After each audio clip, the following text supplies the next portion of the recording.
guys are doing well and having the most incredible day. As always, welcome back to my channel. I hope you guys are doing well.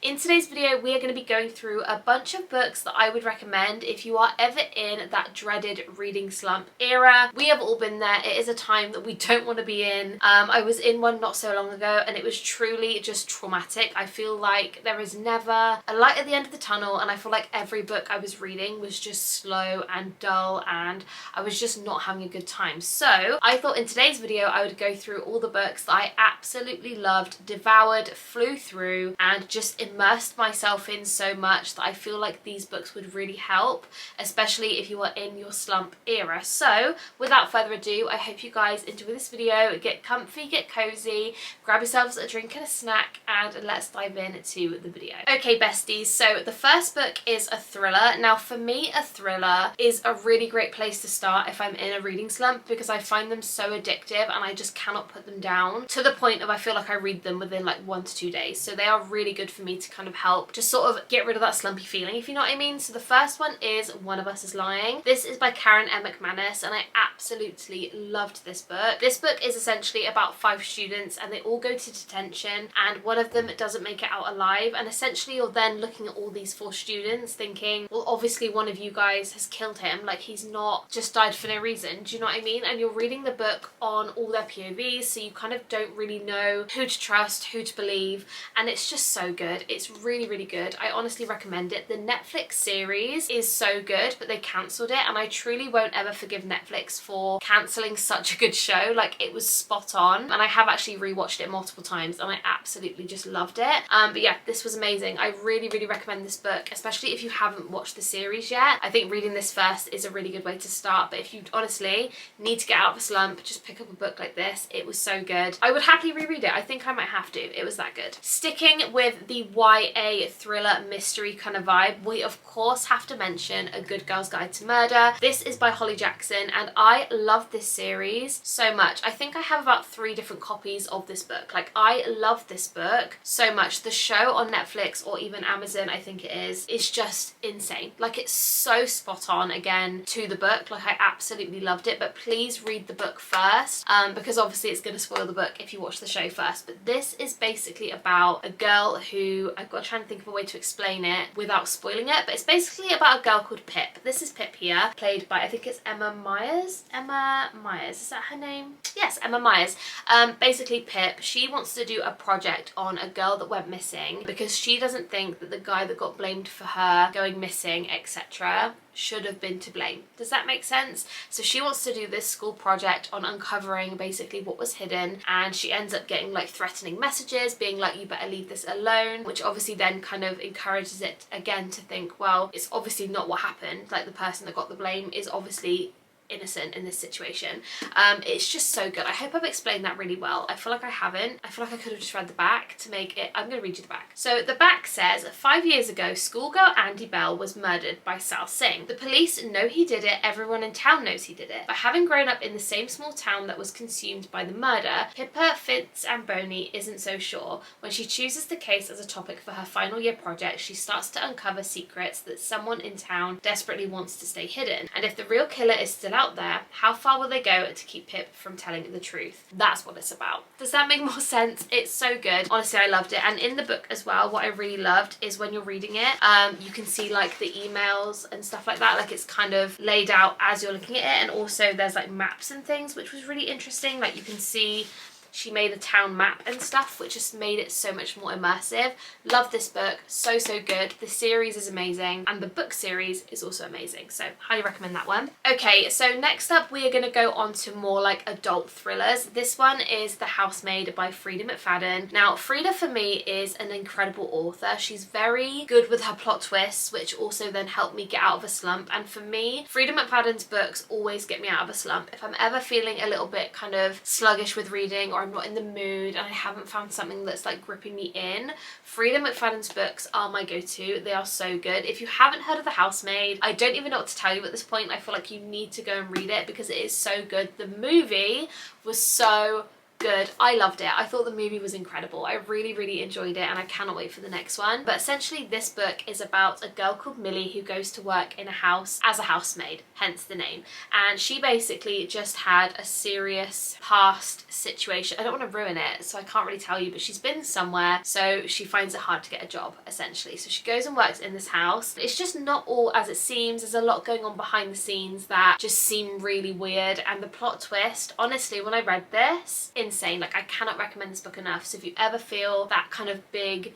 slumpish feeling, trust me, it's so good. And because I love Frida that much, I couldn't just pick one book, so of course I have to mention The Teacher. This one I loved as well. This was so good, and the ending, honestly, it just had me on the floor. Like, I did not expect the ending, and there was like a subtle connection between a couple characters that you don't realise is there whilst you're reading it until the end. And I was honestly jaw on the floor, so shocked when I was reading it. I couldn't believe it, and it was just incredible. It was such a good plot twist. I really enjoyed this one.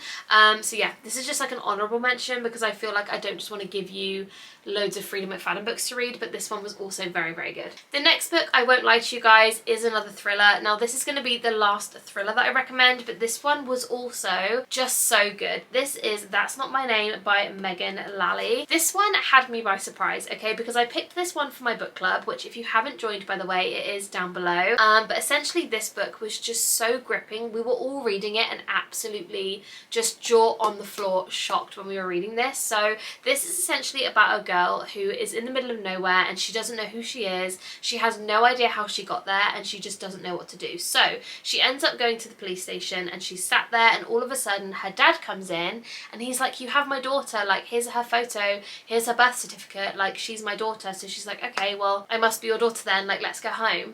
And from day dot she's getting this like weird feeling. She's like, "I don't feel like this is quite right, like something's off and it's just a bit weird." You're also reading from another guy's point of view, Drew, who essentially is looking for his girlfriend. She went missing and everyone thinks that he killed her. He knows he didn't do it. He just can't find her anywhere. So you're kind of relating both stories together, and it's just such a good story. Like, I absolutely loved it, like enough so that I bought another one of her books that I cannot wait to read. But yeah, this was just incredible. It was such a good book and I just really had to mention it because it was really short as well. Actually, it's only like not even 300 pages. Yeah, it's not even 300 pages, and so much happened in this book, like in those small amount of pages, that I just feel like it has to be mentioned and you will love it. So if you need a quick read, this is a good one. So for all of my fantasy guys and gals out there, I just have to mention ACOTAR. This book is so good. Now, I am gonna say it, I feel like everyone agrees, this is not the best in the series. This is just like a snippet of what this series has to offer. And I feel like when you read this book, you're gonna kind of be reading it like,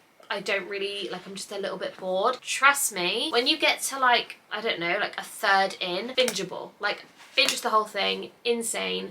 Book 2 and book 3, they are big, but they are so good. But yeah, I absolutely loved it, and I feel like if you start reading this and you're into that fantasy like genre, you will really enjoy this book and you'll find it very hard to put down, which is how I was when I kind of read it. The only way I can describe this book without completely spoiling it, I feel, is by reading the back. So I'm gonna read this one. So it says, "Feyre is a huntress. The skin of a wolf would bring enough gold to feed her sisters for a month, but the life of a magical creature comes with a steep price, and Feyre has just killed the wrong wolf. Taken prisoner by a high Fey lord, Feyre learns that her marked captor is hiding even more than his piercing gaze suggests. But as Feyre's feelings for Tamlin," if you've read it you know, "but as Feyre's feelings for Tamlin begin to burn through every warning she's heard about his kind, a shadow is falling across the land, and if Feyre cannot fight it, she will lose everything." Honestly, this book is just so good, and I truly feel like if you haven't read this book and you are into reading, you need to pick this up. Thank me later, it's incredible. I'm just such a big fan, like I love this one. Another fantasy book that I feel like I have to include is of course Zodiac Academy. I feel like everyone has read this book, but I feel like if you want to dip your toe into the fantasy genre and you want something quick, you want something fast paced, you want something bingeable, this is the most perfect series to start. This book is so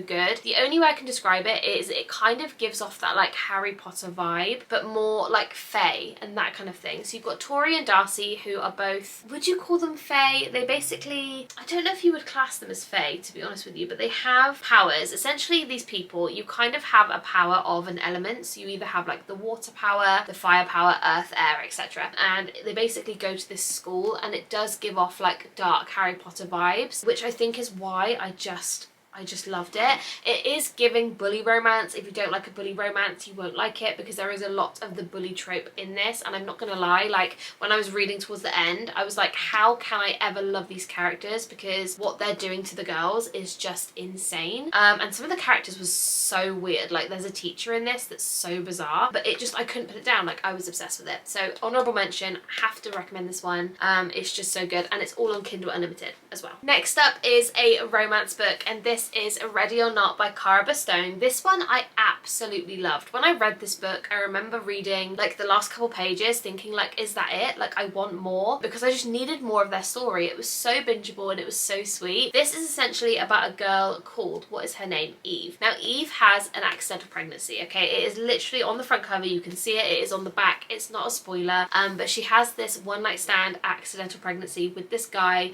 who works in a bar, and basically her best friend's brother decides, well, I'm gonna help you out, Eve, because you're obviously like doing a lot of this on your own and there's like a lot going on. He is so sweet. He was so sweet. He was so cute. What was his name? Was it Will? Am I making that up? What was his name? Her best friend's called Willa. His name won't be Will, because that would be weird. What is his name? Shep. Shep was his name. I didn't really like his name, I'm not gonna lie, it wasn't my favourite, but he was so sweet, he was so cute. But yeah, this book was just, it's just basically a book about a woman who finds herself in that accidental pregnancy situation, and she just sorts her life out. And it was a really sweet book. I remember having tears, it was beautiful. And again, I just found it really hard to put down. So that is a little romance recommendation for you guys, and I really enjoyed it. Next up is another romance book, and I couldn't not mention this series because it's my favourite romance series of all time, and that is of course Face Off by Chelsea Curto. I'm actually going to mention the entire DC Stars series because it is all top tier 5 stars bingeable incredible books, but Face Off is book 1, and I really enjoyed this book. This book focuses on Maverick and Emmy, and essentially Emmy is the first woman to join an NHL hockey team, so she is kind of joining the team. Maverick is instantly obsessed with her. She's like, absolutely not, like leave me alone, and then they end up basically dating in private. It's so cute, and honestly seeing their relationship in the later books makes my heart want to burn and explode, because it's so cute and I love them so much, and the happiness that they get towards the end of the series is just beautiful.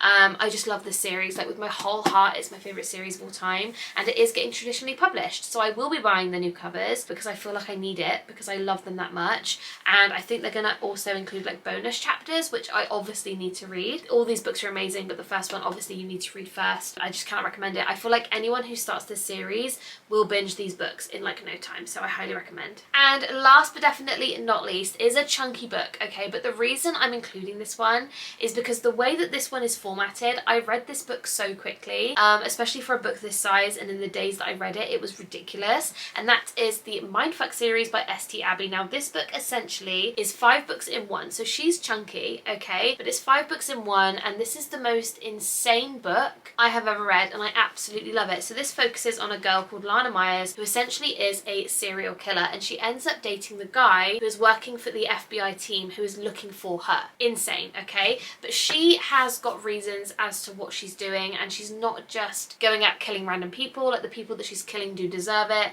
and you kind of learn that throughout the book. It's so good, but the way this is formatted and that it's basically 5 books in one, it kind of made this feel so super quick, because you'd read one book, and book 1 for example would literally be like 125 pages, so I'd read that in literally no time at all, okay? And then I think, oh, I'll just read the next one, and it was like 110 pages, and all of a sudden I've read like 300 pages in like a day, and it was just a lot for me. I absolutely devoured this. It was so good. So yeah, and I just can't recommend it enough. Insane. It's quite dark, so please read trigger warnings. Like, there's a lot that goes on in these books that you just don't really expect, but it's fantastic. 5-star read for me, and I just thoroughly enjoyed it. So those are all of the books books that I would recommend if you are going into a reading slump, and I would absolutely love to know, what books do you recommend for anyone who is going through a reading slump? I would absolutely love to know in the comments. If you guys haven't yet subscribed, please do. I upload twice a week on this channel. It's all books, lush and vlogs, and I really hope you guys would like to stick around and subscribe. That is everything for today's video. I love you guys so much, and I will see you in my next one. Bye guys.